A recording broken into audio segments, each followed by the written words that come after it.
Hello hi ನಮಸ್ತೆ welcome back to my channel. ಎಲ್ಲರೂ ಹೇಗಿದ್ದೀರಾ? ಹೋಪ್ ನೀವೆಲ್ಲರೂ ಆರಾಮಾಗಿದ್ದೀರಾ ಅಂತ ಅಂದ್ಕೊಳ್ತಾ ಇದ್ದೀವಿ. ನಾವು ಕೂಡ ಆರಾಮಾಗಿದ್ದೀವಿ. ಮತ್ತಿನ್ಯಾಕೆ ತಡ ಅಲ್ವಾ, ಬನ್ನಿ ವಿಡಿಯೋ ಶುರು ಮಾಡೋಣ. ಈ ಸರ್ತಿ ರಘು ಸೌದಿಯಿಂದ ಊರಿಗೆ ಹೊರಡುವಾಗನೇ ನಮ್ಮದು ಸಿಕ್ಕಾಪಟ್ಟೆ ಪ್ಲ್ಯಾನಿಂಗ್ ಆಗಿತ್ತು. ಏನು ಅಂತ ಹೇಳಿದರೆ, ಕೆಲವೊಂದು ಪ್ಲೇಸ್ಗಳಿಗೆ ಹೋಗುವ, ತಿರುಗಾಡುವ, ಹಾಗೆ ದೇವಸ್ಥಾನಗಳಿಗೆ ಹೋಗುವ ಅಂಥೇಳಿ ಪ್ಲ್ಯಾನ್ ಮಾಡ್ಕೊಂಡಿದ್ವಿ. ಯಾಕೆ ಅಂದರೆ ರಘುಗೆ ಇರುವುದು ಕೇವಲ 2 ತಿಂಗಳ ರಜೆ ಮಾತ್ರ. ಆ ರಜೆ ಮುಗಿಸಿ ಅವರು ಪುನಃ ಸೌದಿಗೆ ಹೋದರೆ ಎವ್ರಿ ಡೇ ಕೆಲಸ ಕೆಲಸ ಕೆಲಸ, ಪುನಃ ಊರಿಗೆ ಬರುವ ತನಕ ಕೆಲಸ.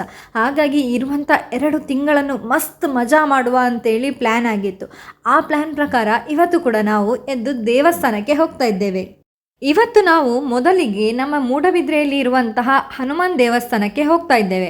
ನಾನು ಪ್ರತಿ ಸರ್ತಿ ಎನಿಸುವುದು ಶನಿವಾರ ಬಂದರೆ ಒಮ್ಮೆ ದೇವಸ್ಥಾನಕ್ಕೆ ಹೋಗಿ ಬರುವ ಅಂತ.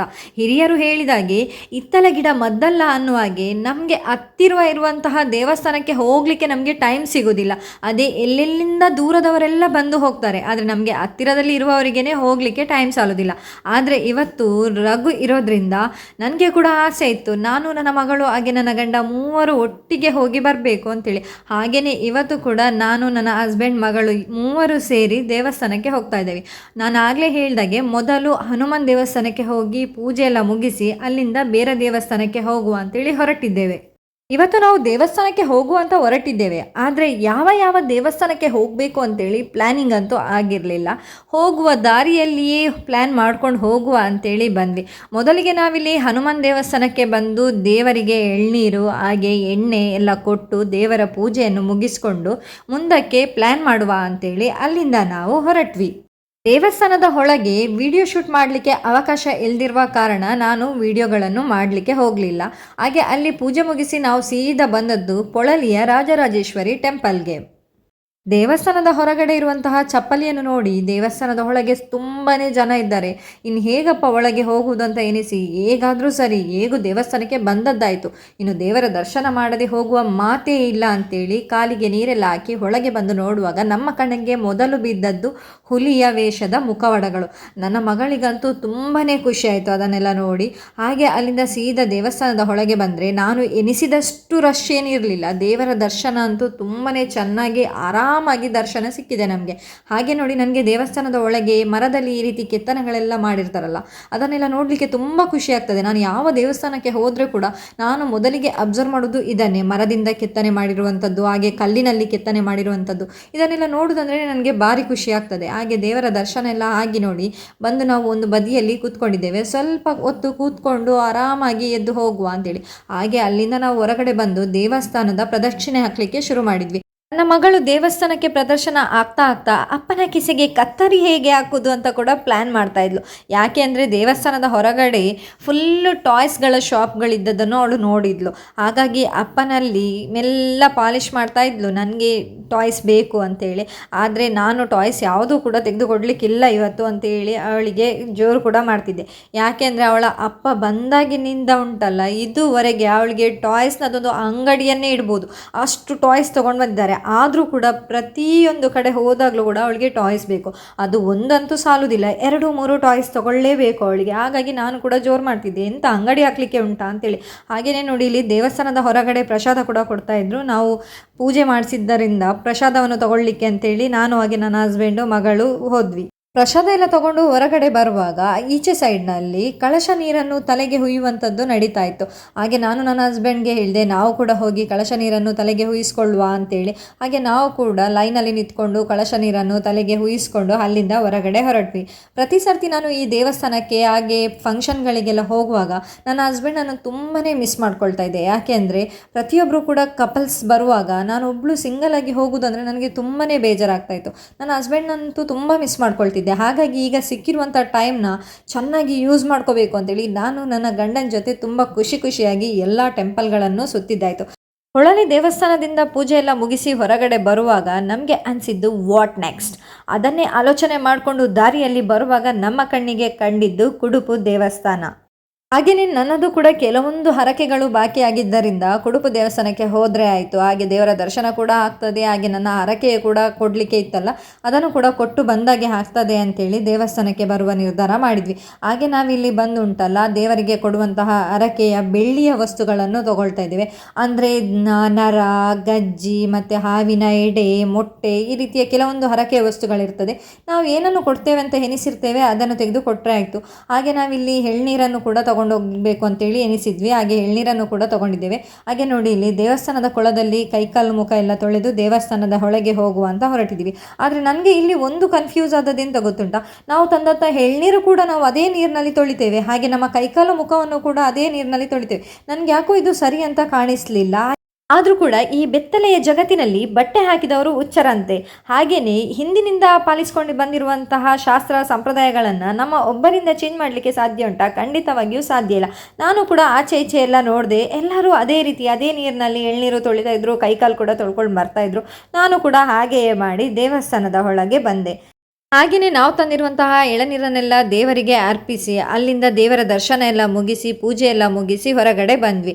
ದೇವಸ್ಥಾನಗಳಿಗೆ ಬಂದಿದ್ದೀವಿ ಅಂತ ಹೇಳಿದರೆ ನಮ್ಮ ಮೆಮೊರೀಸ್ಗೋಸ್ಕರ ಕೆಲವೊಂದು ಫೋಟೋಸ್ ತೊಗೊಳ್ಳೋದಂತೂ ಖಂಡಿತ ಅಲ್ವಾ. ಹಾಗೆ ನಾವು ಕೂಡ ಕೆಲವೊಂದು ಫೋಟೋಸ್ ಎಲ್ಲ ತೆಗೆಸ್ಕೊಂಡು ಅಲ್ಲಿಂದ ನಮ್ಮ ಜರ್ನಿ ಪುನಃ ಸ್ಟಾರ್ಟ್ ಮಾಡಿದ್ವಿ. ಇಲ್ಲಿಗೆ ನಮ್ಮ ಇವತ್ತಿನ 3 ದೇವಸ್ಥಾನಗಳ ದರ್ಶನ ಮುಗೀತು. ಈಗ ಪುನಃ ನಮ್ಮ ತಲೆಯಲ್ಲಿದ್ದ ಆಲೋಚನೆ ನೆಕ್ಸ್ಟ್ ಯಾವ ದೇವಸ್ಥಾನಕ್ಕೆ ಹೋಗುವ ಅಂತೇಳಿ. ಆಗ ನಮಗೆ ಯೋಚನೆ ಬಂದದ್ದು ಗೂಗಲ್ ಮ್ಯಾಪ್ನದು. ಈ ಗೂಗಲ್ ಮ್ಯಾಪ್ ಇರೋದ್ರಿಂದ ಎಷ್ಟು ಯೂಸ್ ಆಗ್ತದೆ ಅಂತ ಹೇಳಿದರೆ, ನಮ್ಮ ಹಾಗೆ ಯಾವುದೇ ರೀತಿ ಪ್ಲ್ಯಾನಿಂಗ್ ಇಲ್ಲದೆ ಹೊರಟವ್ರಿಗೆ ಅಂತೂ ತುಂಬಾ ಹೆಲ್ಪ್ಫುಲ್ ಆಗಿರುತ್ತೆ. ಹಾಗೆ ನಾವು ಕೂಡ ನಮಗೆ ನಿಯರ್ ಬೈ ಯಾವ ದೇವಸ್ಥಾನ ಇದೆ ಅಂತ ಸರ್ಚ್ ಮಾಡಿದಾಗ ನಮಗೆ ಗೊತ್ತಾಗಿದ್ದು ಕದ್ರಿಯ ಶ್ರೀ ಮಂಜುನಾಥ ಸ್ವಾಮಿಯ ದೇವಸ್ಥಾನ. ಹಾಗಾಗಿ ಅಲ್ಲಿಗೆ ಹೋಗಿ ಬರುವ ಅಂತೇಳಿ ನಾವು ಅಲ್ಲಿಗೆ ಬಂದ್ವಿ. ನಾವು ಕದ್ರಿಗೆ ರೀಚ್ ಆಗುವಷ್ಟೊತ್ತಿಗೆ ಬಿಸಿಲು ನೆತ್ತಿಗೆ ಬಂದಾಗಿತ್ತು. ತುಂಬಾ ಸೆಕೆ ಆಗ್ತಿತ್ತು. ಯಾಕೋ ಲೈಟಾಗಿ ಸುಸ್ತು ಕೂಡ ಆಗ್ತಾಯಿತ್ತು. ಯಾಕಂದರೆ ಬೆಳಗ್ಗೆ ಬೇಗ ಹೊರಟಿದ್ವಿ, 3 ದೇವಸ್ಥಾನಗಳ ದರ್ಶನ ಕೂಡ ಮುಗಿಸಿದ್ವಿ. ಹಾಗೆ ಸುಸ್ತು ಕೂಡ ಆಗ್ತಾಯಿತ್ತು. ಬಿಸಿಲಂತೂ ಸಿಕ್ಕಾಪಟ್ಟೆ ಜೋರಾಗಿತ್ತು. ಬಿಸಿಲು ಸಿಕ್ಕಾಪಟ್ಟೆ ಜೋರಾಗಿದ್ದರಿಂದ ನನ್ನ ಮಗಳು ತುಂಬಾ ಟಯರ್ಡ್ ಆಗಿದ್ಲು. ಯಾಕೋ ಅನ್ಕಂಫರ್ಟಬಲ್ ಫೀಲ್ ಮಾಡಲಿಕ್ಕೆ ಕೂಡ ಶುರು ಮಾಡಿದ್ಲು. ಹಾಗಾಗಿ ಅವಳಿಗೆ ಸ್ವಲ್ಪ ನೀರು ಕುಡಿಸಿ ಅವಳು ರಿಲ್ಯಾಕ್ಸ್ ಆಗುವ ತನಕ ವೆಯ್ಟ್ ಮಾಡಿ ನಾವು ದೇವಸ್ಥಾನದ ಹೊರಗಡೆಯೇ ಕೂತ್ಕೊಂಡ್ವಿ. ಯಾಕೆಂದರೆ ಅವಳು ಸ್ವಲ್ಪ ಆರಾಮಾದ ನಂತರ ದೇವರ ದರ್ಶನ ಮಾಡುವ ಅಂತೇಳಿ. ಹಾಗೆಯೇ ಅವಳು ಆರಾಮಾದ ನಂತರ ದೇವಸ್ಥಾನದ ಒಳಗೆ ಹೋಗಿ ದೇವರ ದರ್ಶನ ಎಲ್ಲ ಮುಗಿಸಿ ಇನ್ನು ಮೇಲ್ಗಡೆ ಒಂದು ಶಿವಲಿಂಗ ಇದೆ, ಆ ಶಿವಲಿಂಗದ ದರ್ಶನ ಮಾಡುವ ಅಂತೇಳಿ ಎನಿಸಿದ್ವಿ. ಆದರೆ ಬಿಸಿಲು ತುಂಬ ಜೋರಾಗಿದ್ದರಿಂದ ಯಾಕೋ ಹೋಗೋದು ಬೇಡ ಅಂತ ಕೂಡ ಅನಿಸ್ಲಿಕ್ಕೆ ಶುರುವಾಯಿತು. ಆದರೆ ಇಲ್ಲಿವರೆಗೆ ಬಂದು ಶಿವಲಿಂಗದ ದರ್ಶನ ಮಾಡದೆ ಹೋಗಲಿಕ್ಕೆ ಕೂಡ ಮನಸ್ಸಿರಲಿಲ್ಲ. ಆಗಿದ್ದು ಆಗಲಿ ಅಂತೇಳಿ ಮಗಳನ್ನು ಕೂಡ ಕರ್ಕೊಂಡು ದೇವರ ದರ್ಶನಕ್ಕೆ ಬಂದ್ವಿ. ಹಾಗೆ ನೋಡ್ತಾ ಇರ್ಬೋದು ನೀವು ಇಲ್ಲಿ ಬರ್ತಾ ಇರುವಂತಹ ನೀರನ್ನು ಒಂದು ಚೊಂಬಿನಲ್ಲಿ ತೆಗೆದುಕೊಂಡು ಹೋಗಿ ಅಲ್ಲಿರುವಂತಹ ಶಿವಲಿಂಗಕ್ಕೆ ಅಭಿಷೇಕ ಮಾಡ್ತಾ ಇದ್ದಾರೆ.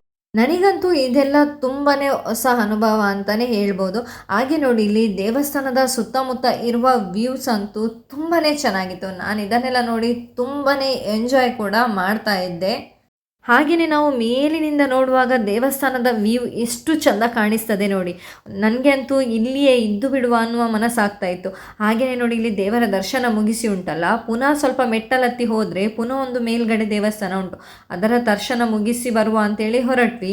ನನ್ನ ಗಂಡ ಸ್ವಲ್ಪ ಹಿಂದೆ ಜಾರ್ತಾ ಇದ್ರು, ಯಾಕೆಂದರೆ ಬಿಸಿಲು ಕೂಡ ಸುಡ್ತಾ ಇತ್ತು, ಹಾಗೆ ತಡ ಕೂಡ ಆಗ್ತಾ ಇತ್ತು. ಹಾಗಾಗಿ ಹೋಗುದಾ ಬೇಡವಾ ಅನ್ನುವ 2 ಮನಸ್ಸಿನಲ್ಲಿದ್ದರು. ಆದರೂ ಕೂಡ ನಾವು ಬಿಡಲಿಲ್ಲ. ಹೇಗೂ ಬಂದಿದ್ದೀವಲ್ಲ, ದರ್ಶನ ಮುಗಿಸಿ ಹೋಗುವ, ಇನ್ನು ಬರುವುದು ಯಾವಾಗಲೋ ಏನೋ ಅಂತೇಳಿ ಆ ದೇವರ ದರ್ಶನ ಕೂಡ ಮುಗಿಸಿದ್ವಿ. ಹಾಗೆ ಇಲ್ಲಿ ಒಂದು ಬಸವ ಕೂಡ ಇತ್ತು. ಪ್ರತಿಯೊಬ್ಬರು ಬಂದು ಆ ಬಸವನಲ್ಲಿ ಆಶೀರ್ವಾದ ಎಲ್ಲ ತಗೊಳ್ತಾ ಇದ್ರು. ನಾವು ಕೂಡ ಹಾಗೆ ಆಶೀರ್ವಾದ ತಗೊಂಡು ಅಲ್ಲಿಂದ ನಾವು ಊಟಕ್ಕೆ ಬಂದ್ವಿ. ಕದ್ರಿಯ ದೇವಸ್ಥಾನದಲ್ಲಿಯೇ ಹೊಟ್ಟೆ ತುಂಬ ಊಟ ಮಾಡಿ ಅಲ್ಲಿಂದ ನಾವು ಸೀದಾ ಹೊರಟಿದ್ದು ಮಂಗಳಾದೇವಿ ದೇವಸ್ಥಾನಕ್ಕೆ. ಆದರೆ ವಿಷಯ ಎಂತ ಗೊತ್ತುಂಟ, ನಾವು ದೇವಸ್ಥಾನಕ್ಕೆ ಬಂದು ರೀಚ್ ಆಗುವಾಗ ಸ್ವಲ್ಪ ತಡವಾಗಿತ್ತು. ಹಾಗಾಗಿ ದೇವಸ್ಥಾನ ಕ್ಲೋಸ್ ಆಗಿತ್ತು. ದೇವಸ್ಥಾನದಲ್ಲಿಯೂ ಕೂಡ ಅವರದ್ದೇ ಆದ ಕೆಲವು ಟೈಮಿಂಗ್ಸ್ ಎಲ್ಲ ಇರ್ತದಲ್ಲ, ಹಾಗಾಗಿ ನಾವು ಹೋಗುವಾಗ ದೇವಸ್ಥಾನ ಕ್ಲೋಸ್ ಆಗಿತ್ತು. ನಮಗೆ ಸ್ವಲ್ಪ ಬೇಜಾರು ಕೂಡ ಆಯಿತು. ಅಯ್ಯೋ, ಅಷ್ಟು ದೂರದಿಂದ ಬಂದು ದೇವರ ದರ್ಶನ ಮಾಡಲಿಕ್ಕೆ ಆಗಲಿಲ್ಲಲ್ಲ ಅಂತೇಳಿ. ಆದರೂ ತೊಂದರೆ ಇಲ್ಲ, ಇಲ್ಲಿವರೆಗೆ ಬಂದಿದ್ದೇವಲ್ಲ, ಹೊರಗಿನಿಂದಲೇ ಕೈ ಮುಗಿದು ದೇವರ ಆಶೀರ್ವಾದ ಪಡೆದು ಹೋಗುವ ಅಂತೇಳಿ ನಾವಿಲ್ಲಿ ಹೊರಗಡೆ ಬಾಗ್ಲಾಕಿತ್ತು, ಅಲ್ಲಿಯೇ ನಿಂತ್ಕೊಂಡು ದೇವರಿಗೆ ಕೈ ಮುಗಿದು ಅಲ್ಲಿಂದ ಸೀದಾ ಹೊರಟ್ವಿ. ಅಲ್ಲಿಂದ ನಾವು ಸೀದಾ ಬಂದಿದ್ದು ವೆಂಕಟರಮಣ ದೇವಸ್ಥಾನಕ್ಕೆ. ಇಲ್ಲಿಯೂ ಕೂಡ ಮಧ್ಯಾಹ್ನದ ಪೂಜೆಯಾಗಿ ದೇವಸ್ಥಾನ ಕ್ಲೋಸ್ ಆಗಿತ್ತು. ಹಾಗಾಗಿ ನಾವು ದೇವರಿಗೆ ಹೊರಗಿನಿಂದನೇ ಕೈ ಮುಗಿದು ದೇವಸ್ಥಾನದ ಸುತ್ತ ಪ್ರದಕ್ಷಿಣೆ ಹಾಕುವಂತ ಹೊರಟ್ವಿ. ಮಧ್ಯಾಹ್ನದ ಪೂಜೆ ಮುಗಿದದ್ರಿಂದ ಜನ ಕೂಡ ಯಾರೂ ಇರಲಿಲ್ಲ. ಹಾಗಾಗಿ ದೇವಸ್ಥಾನ ತುಂಬನೇ ಖಾಲಿ ಖಾಲಿ ಅನಿಸ್ತಾ ಇತ್ತು. ನಾವು ಹೊರಗಿನಿಂದ ತುಂಬ ಬಿಸಿಲಿನಿಂದ ಬಂದದ್ರಿಂದ ದೇವಸ್ಥಾನದ ಒಳಗೆ ಬಂದ ಕೂಡಲೇ ನಮಗೆ ಸ್ವಲ್ಪ ತಂಪಂತ ಅನಿಸ್ಲಿಕ್ಕೆ ಶುರುವಾಯಿತು. ಹಾಗಾಗಿ ಸ್ವಲ್ಪ ಹೊತ್ತು ಇಲ್ಲಿಯೇ ಕೂತ್ಕೊಂಡು ರೆಸ್ಟ್ ಮಾಡಿ ಪುನಃ ನಮ್ಮ ಪಯಣವನ್ನು ಮುಂದುವರಿಸಿದ್ವಿ. ಎಲ್ಲಿಗೆ ಬಂದ್ವಿ ಅಂತ ಹೇಳಿದರೆ ನನ್ನ ಮೋಸ್ಟ್ ಫೇವ್ರೆಟ್ ದೇವಸ್ಥಾನ ಅಂತಲೇ ಹೇಳ್ಬೋದು. ಈಗಾಗಲೇ ಕೆಲವೊಬ್ಬರಿಗೆ ಈ ದೇವಸ್ಥಾನ ಹೊರಗಿನ ವ್ಯೂ ನೋಡುವಾಗಲೇ ಗೊತ್ತಾಗಿರುತ್ತೆ ಇದು ಯಾವ ದೇವಸ್ಥಾನ ಅಂತೇಳಿ. ಹೌದು, ಇದು ಕುದ್ರೋಳಿಯ ದೇವಸ್ಥಾನ. ನಮಗೆ ಈ ದೇವಸ್ಥಾನಕ್ಕೆ ಶಾರದಾ ಉತ್ಸವ ಇರುವಾಗ ಬರಬೇಕು ಅಂತ ಅಂದ್ಕೊಂಡ್ವಿ, ಆದರೆ ಬರಲಿಕ್ಕೆ ಆಗಲಿಲ್ಲ. ಹಾಗಾಗಿ ಇವತ್ತು ಬಂದ್ವಿ. ಆದರೆ ನಮ್ಮ ಗ್ರಾಚಾರ ಅಂತ ಕಾಣಿಸ್ತದೆ ಇಲ್ಲಿಯೂ ಕೂಡ ದೇವಸ್ಥಾನ ಕ್ಲೋಸ್ ಇತ್ತು. ಹಾಗಾಗಿ ನಮಗೆ ದೇವರ ದರ್ಶನ ಮಾಡಲಿಕ್ಕೆ ಇಲ್ಲಿಯೂ ಕೂಡ ಸಾಧ್ಯ ಆಗಲಿಲ್ಲ. ಆದರೆ ಇಲ್ಲಿಯ ಹೊರಗಿನ ವ್ಯೂ ಎಲ್ಲ ಉಂಟಲ್ಲ, ಇದನ್ನು ನೋಡೋದಂದ್ರೆ ನನಗಂತೂ ತುಂಬಾ ಖುಷಿ, ತುಂಬ ಚೆಂದ ಇದೆ. ಇಡೀ ದಿವಸ ಬೇಕಾದರೂ ಇಲ್ಲಿಯೇ ಇರಲಿಕ್ಕೆ ಬಿಟ್ಟರೆ ನಾನು ಖಂಡಿತವಾಗಿಯೂ ಇಲ್ಲಿರುವ ವ್ಯೂವನ್ನೆಲ್ಲ ನೋಡಿಕೊಂಡು ತುಂಬಾ ಖುಷಿಯಿಂದ ಸಂಜೆವರೆಗೆ ಕೂಡ ಟೈಮ್ ಸ್ಪೆಂಡ್ ಮಾಡ್ತೇನೆ. ಅಷ್ಟು ಇಷ್ಟವಾದ ದೇವಸ್ಥಾನ ನನಗೆ ಇದು. ದೇವರ ದರ್ಶನ ಅಂತೂ ಮಾಡಲಿಕ್ಕಾಗಲಿಲ್ಲ, ಆದರೆ ದೇವಸ್ಥಾನಕ್ಕೆ ಬಂದಿದ್ದೀವಲ್ಲ, ಕೆಲವೊಂದು ಒಳ್ಳೆ ಫೋಟೋಸ್ಗಳನ್ನ ಕ್ಲಿಕ್ ಮಾಡ್ಕೊಳ್ವಾ ಅಂತೇಳಿ ಎನಿಸಿದ್ವಿ. ಯಾಕೆ ಅಂದರೆ ಇವತ್ತಿನ ದಿನ ಉಂಟಲ್ಲ, ನನ್ನ ಲೈಫ್ನಲ್ಲಿ ಮೋಸ್ಟ್ ಮೆಮೊರೇಬಲ್ ಡೇ ಆಗಿ ಉಳಿದಿರುತ್ತೆ ಅಂತ ಅಂದ್ಕೊಂಡಿದ್ದೀನಿ. ಯಾಕೆ ಅಂತ ಹೇಳಿದರೆ ನಾನು, ನನ್ನ ಹಸ್ಬೆಂಡ್, ನನ್ನ ಮಗಳು ಮೂವರು ಸೇರಿ ಇಷ್ಟು ದೇವಸ್ಥಾನಗಳ ದರ್ಶನ, ಅದು ಒಂದೇ ದಿವಸದಲ್ಲಿ ಇಷ್ಟು ದೇವಸ್ಥಾನಗಳ ದರ್ಶನ ಇದೇ ಮೊದಲ ಬಾರಿಗೆ ಮಾಡ್ತಾಯಿದ್ವಿ. ಹಾಗಾಗಿ ಇಲ್ಲಿ ಬಂದಿರೋದ್ರಿಂದ ನಾವು ತುಂಬ ಒಳ್ಳೊಳ್ಳೆ ಫೋಟೋಸ್ಗಳನ್ನು ಕ್ಲಿಕ್ ಮಾಡ್ಕೊಂಡ್ವಿ. ಯಾರಾದರೂ ಈ ದೇವಸ್ಥಾನಕ್ಕೆ ಬರೋದಿದ್ದರೆ ಸ್ವಲ್ಪ ಆರಾಮಾಗಿಯೇ ಬನ್ನಿ. ಯಾಕೆಂದರೆ ಅವಸರವಾಗಿ ಬಂದು ಹೋಗ್ತೇವೆ ಅಂತ ಹೇಳಿದರೆ ಖಂಡಿತವಾಗಿಯೂ ಸಾಧ್ಯ ಇಲ್ಲ. ನಾವು ಕೂಡ ಸ್ವಲ್ಪ ಬೇಗನೆ ಬಂದು ಹೋಗುವ ಅಂತೇಳಿ ಬಂದದ್ದು, ಆದರೆ ನಮಗೆ ಇಲ್ಲಿ ಬೇಗ ಹೋಗಲಿಕ್ಕೆ ಸಾಧ್ಯವೇ ಆಗಲಿಲ್ಲ. ಯಾಕೆ ಅಂದರೆ ಇಲ್ಲಿಯ ವ್ಯೂಗಳನ್ನೆಲ್ಲ ನೋಡ್ತಾ ನಮಗೆ ಸಮಯ ಕಳೆದದ್ದೇ ಗೊತ್ತಾಗಲಿಲ್ಲ. ಹಾಗೆಯೇ ನೋಡಿ, ಇಲ್ಲಿ ಈ ಪಾರ್ಕ್ನಲ್ಲಿ ಕೆಲವೊಂದು ಕ್ರಿಯೇಟಿವಿಟಿ ಆ್ಯನಿಮಲ್ಸ್ಗಳನ್ನೆಲ್ಲ ಮಾಡಿದ್ದಾರೆ. ಅದನ್ನೆಲ್ಲ ನೋಡಲಿಕ್ಕೆ ತುಂಬಾ ಖುಷಿ ಅನ್ನಿಸ್ತಾ ಇತ್ತು. ಎಂಥ ಕ್ರಿಯೇಟಿವಿಟಿ ಎಲ್ಲ ಅಂತ ಅನಿಸ್ಲಿಕ್ಕೆ ಕೂಡ ಶುರುವಾಗಿತ್ತು. ಹಾಗೆ ನನ್ನ ಮಗಳಿಗೆ ಅದನ್ನೆಲ್ಲ ತೋರಿಸ್ಕೊಂಡು ಬಂದ್ವಿ. ಹಾಗೆ ನೋಡಿ, ಈಚೆಯಿಂದ ದೇವಸ್ಥಾನದ ವ್ಯೂ ಹೇಗೆ ಕಾಣಿಸ್ತಾ ಇದೆ ಅಂತೇಳಿ ತುಂಬಾ ಖುಷಿ ಆಗ್ತಾ ಇತ್ತು. ನನಗೆ ಅಂತೂ ಇಲ್ಲಿಂದ ಹೊರಡಲಿಕ್ಕೆ ಕೂಡ ಮನಸ್ಸಿರಲಿಲ್ಲ. ಇನ್ನೂ ಸ್ವಲ್ಪ ಹೊತ್ತು ಇಲ್ಲಿಯೇ ಇರುವ ಅಂತ ಕೂಡ ಅನಿಸ್ತಾ ಇತ್ತು. ಆದರೆ ನಮ್ಮದು ಕೆಲವೊಂದು ಇನ್ನೂ ಪ್ಲ್ಯಾನ್ಗಳು ಬಾಕಿ ಇದ್ದದ್ರಿಂದ ನಾವು ಅಲ್ಲಿಗೆ ರೀಚ್ ಆಗಲೇಬೇಕಾಗಿತ್ತು. ಯಾಕೆ ಅಂದರೆ ನಾವು ಒಂದು ಕಡೆ ಬಂದದ್ರಿಂದ ಆ ಕಡೆ ಇರುವಂತಹ ಕೆಲವೊಂದು ಪ್ಲೇಸ್ಗಳನ್ನೆಲ್ಲ ಕವರ್ ಮಾಡಿಕೊಂಡ್ರೆ ರಗಳೆ ಇರೋದಿಲ್ಲ. ಪುನಃ ಅಲ್ಲಿಗೆ ಬರಲಿಕ್ಕೆ ಆಗ್ತದೋ ಇಲ್ವೋ ಅಂತ ನಮಗೆ ಗೊತ್ತಿಲ್ಲಲ್ಲ. ಹಾಗಾಗಿ ನಾವು ಅಲ್ಲಿಂದ ಮನಸ್ಸಿಲ್ಲದ ಮನಸ್ಸಲ್ಲಿ ಹೊರಟ್ವಿ. ಹಾಗೆಯೇ ನಮ್ಮ ಜರ್ನಿ ಇಲ್ಲಿಗೆ ಮುಗಿಲಿಲ್ಲ, ಆದರೆ ನಾನು ವಿಡಿಯೋನ ಇಲ್ಲಿಗೆ ಎಂಡ್ ಮಾಡ್ತಾ ಇದ್ದೀನಿ. ಯಾಕೆಂದರೆ ವಿಡಿಯೋ ತುಂಬ ಲೆಂತಿ ಆಗ್ತದೆ ಅಂತೇಳಿ. ಹಾಗೆ ನಮ್ಮ ಮುಂದಿನ ಜರ್ನಿ ನಾವು ಎಲ್ಲಿಗೆ ಹೋಗಿದ್ವಿ ಅಂತೇಳಿ ನೀವು ತಿಳ್ಕೊಬೇಕು ಅಂದರೆ ನಾನು ನೆಕ್ಸ್ಟ್ ಅಪ್ಲೋಡ್ ಮಾಡುವಂತಹ ವಿಡಿಯೋ ಕೂಡ ನೀವು ನೋಡಬೇಕು. ಹಾಗೆ ಇವತ್ತಿನ ವಿಡಿಯೋ ನಿಮಗೇನಾದರೂ ಇಷ್ಟ ಆಗಿದ್ದರೆ ವಿಡಿಯೋನ ಲೈಕ್ ಮಾಡಿ, ಶೇರ್ ಮಾಡಿ. ಹಾಗೆ ಚಾನಲನ್ನು ಯಾರಾದರೂ ಸಬ್ಸ್ಕ್ರೈಬ್ ಮಾಡ್ದಲೇ ಈ ವಿಡಿಯೋ ನೋಡ್ತಿದ್ರೆ ದಯವಿಟ್ಟು ಚಾನಲನ್ನು ಸಬ್ಸ್ಕ್ರೈಬ್ ಮಾಡೋದನ್ನು ಮರಿಬೇಡಿ. Thank you so much.